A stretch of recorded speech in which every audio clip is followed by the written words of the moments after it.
senior here at LookUp College, and I am majoring in international relations with a focus in ethics. And today I will be speaking to you about effective mentoring.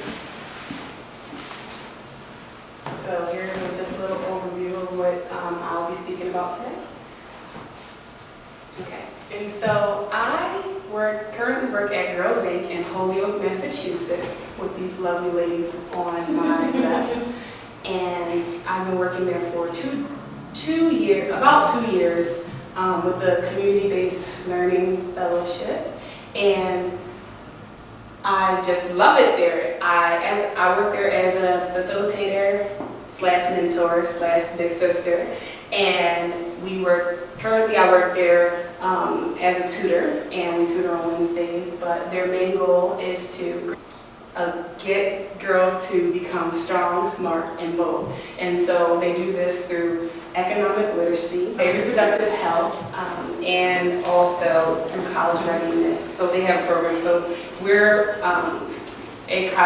college students going into their community, and so they also have access to them at Holyoke, UMass, Amherst, and other colleges within the area. And so they have great exposure to the college community to learn more about where they can possibly end up in the future. And so after working and loving Girls Inc. and realizing that I actually have a passion for youth, I decided to actually start my own program called LookUp last summer. And this program in Philadelphia, in my neighborhood back home. And this program's main goal and our vision was to allow youth to really better themselves and to see themselves as successful in their future, to become more successful, and to bring resources to them and from people who actually look like them and who come from that same community. And so I went out and started recruiting people, college-age students. So we just brought them together and really had some different activities and programs that allowed them to really see themselves and really to see themselves as important and valuable to their own society, something that they're not. And so one of the main reasons I started this program was because I was speaking to a lot of kids in my community, and they were just telling me they really didn't have a lot to say about their futures. They didn't really have a lot to say about school. And they, like majority of the students that you see in this photo right here, they go to, well actually all of them actually go to public schools. And so the public school system in Philadelphia, as some may know, is under-resourced, and so they don't really have a lot of time to really cater to all the needs of the children. And so our goal is really to focus on the children, to really think about their needs and really encourage them as they continue in their education, but to also continue in life so that they can be set up to be successful. And so while I was leading this program during the summer, I came up against a lot of challenges, and one of the challenges was 2 people that we brought on, they weren't mentored. Like they were there with good intentions, but they had these good intentions, but they weren't really trained to be mentors as I was when I went to community-based, when I was as a part of the community-based learning program. And so that's something I would like to change next summer as we will continue to look up program, to make sure I'm training all of these people before they go into this community, even though they're from the community, to really allow them to make the most change and make effective change. Let's just say that, since we're talking about effective mentoring in these children's lives. And so, mentoring. So yes, that's what I learned. And I love this photo because we're kind of all walking together, even though we have like a few people, straight behind, but they're coming. But we're all walking together, and that's what mentoring is all about, as I will be speaking about today. So, what is mentoring, and why is it important? So, mentoring is a relationship between 2 individuals based on mutual desire for development towards career goals and objectives. And one quote that I like by John C. Crosby was, mentoring is a brain to pick, an ear to listen, and a push in the right direction. And so it's really all about the person who you're with and not really all about you. We'll talk about that too. But really just encouraging them and really trying to lift them up so that they can be their best selves. And why is it important? Every successful person has had someone in their life, whether they like to admit it or not, who has had some type of impact in their lives to allow them to be so successful today. And so we should do the same thing. We should pass it. Yes, we should just pass it, pay it forward. That's what it is. Yeah, pay it forward to the next generation. Mentoring, dues. Okay, so leading in a multi-directional way. We're not really just preaching to them or teaching to them. No, it's all about me learning about you and then you learning about me. And that's how we're going to learn. Listening attentively. So we're listening to understand, not to respond. And that's what allows the relationship to continue to grow and to prosper and to be more effective. And when you're listening to somebody, think about it. When somebody is talking to you and they are able to confirm exactly what you said, don't you just feel like great? And so, like, speaking to children, they're very sensitive, especially if you're working with middle school age youth. That's who I worked with over the summer, and they're like so quick. Like if you're not listening to them, they'll be like, okay, they'll just not really pay attention to you. So like we were saying, leading in a multi-directional way. So really thinking about the other person, and when you're engaging with the youth. Oh, come on in. Encouraging and motivating students. And so we want to always think about how can we encourage and just lift students up, as we were speaking about before. Providing relevant resources. So as a college student, I was able to tell, at Girls Inc., I was able to tell students about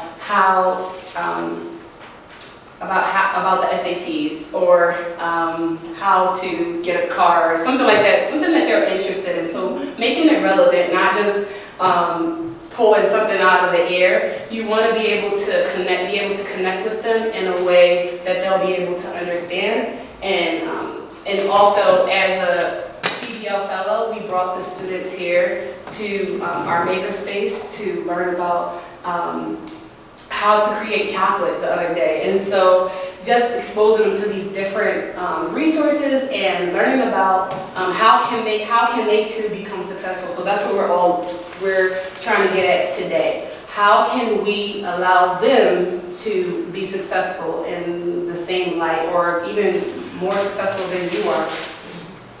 Having fun. This is a great, a great job to have, to be able to talk with youth and really just enjoy yourself, because if you're not enjoying yourself, they won't enjoy themselves. And so just making conversations fun, and just coming up with new ways to connect with them. Honesty, being honest with yourself and being honest with them. I know everyone in here has been a child at one point, and if you're not really revealing a little bit about yourself or just being honest about everything, then they won't really take you seriously. I don't think I will be able to take somebody seriously if you're not being honest with me. So that's just something I put on here. Patience, just being patient with them and being patient with yourself as well, because no matter what age you're dealing with, whether it's all the way down from kindergarten to high school, you always want to know that you're there for them, and just know that it takes time to build these relationships. Not being forceful or overbearing. So, like I just said, it takes time to build relationships. So don't think that you're just going to come into this community or come into this child's life and think that everything's going to go so smoothly and perfect. No, they're human, you're human, so there's going to be everybody has ups and downs, and yes, just know that, just be patient and don't be forceful. Providing college access, I think I touched on this a little bit earlier, just being able to introduce them to what college is like, or really just telling them the truth. So touching back onto honesty about what you experience as a college student. I'm a first generation student, and so just talking to them about that and saying it's possible with LookUp and with Girls Inc. I always encourage them and tell them, like, I try to tell them the honest truth about my own journey so that they can see what that looks like. But everybody has different journeys. And being open to students, so just allowing them to really explore their own identities and really explore what they have to say and bring to the table. Don'ts. So that's her. I put this one on here because I think that's her don't face. Listening to respond. No, we don't want to do that. We talked about just listening to understand, so we don't want to listen to respond. Because like I said before, it's not really about you most of the time, so we can't do that. Staring at a student, sometimes we can be like, and so some people get uncomfortable, you know, when you're like staring directly at them for a long period of time. So that's why I put that there. Like it is great to stare, you know, not stare. Okay, it's great to look at people, but it's weird when you're like staring and you're not like blinking or anything. So that's why I put that in there. Ignoring a student. So not really paying attention to what they're saying. So we all have lots to say, but just letting it go in one ear and coming out the other. And looking down on the student. I've heard multiple times with people from our program and just children in Philadelphia and even in Girls Inc. where they talk about teachers not really like looking at them for who they are and just thinking that they can't do anything. And so that's one of the reasons I started LookUp as well, just to show people that there are people out there who care about you and believe in you and don't think that you're small. And one thing that we learned in our class with Jen here was that you shouldn't treat children like they're not people too. Like, that's called ageism. And so not really treating them like people who have something to offer. So judging students, you don't know everything about one other person. Nobody really knows about this one person. So we shouldn't make assumptions, going back to CBL. And no bullying. That goes back to, I guess, the last, no, I would say one. Well, anyway, the one point on looking down on the student.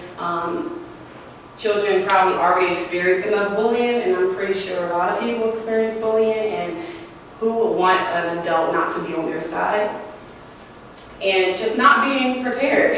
Some students told me that, you will see in another slide, I think I put it in there, where students, they recognize when you're not being prepared. And so just remember that it's great to be prepared and to really show them that you care. I think that when you are prepared, you show that you have activities lined up, you have questions, or what I did with the girls at Girls Inc. was